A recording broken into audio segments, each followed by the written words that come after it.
Teaching populism to students can be difficult because it is an elusive concept, some people say. And so I thought, what if we role-played it to see how populism interacts among different ideologies in different groups? And so, yeah, we created a game, Dr. Cooper and I, to do it.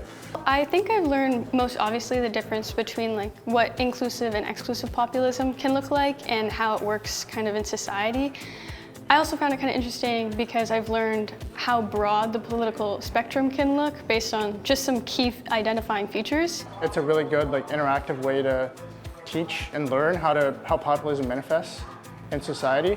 And so I think getting to play a certain character, because it gets you to think outside the box and think as someone else would act.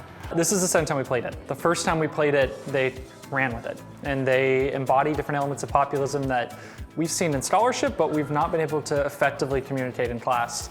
And it's pretty amazing to see the students take the game that we've given structure to and build upon it in a variety of ways. And so it's been fun. I hope to run it again and again, because for us, selfishly, we learn a lot, but for the students, they're also getting so much out of it.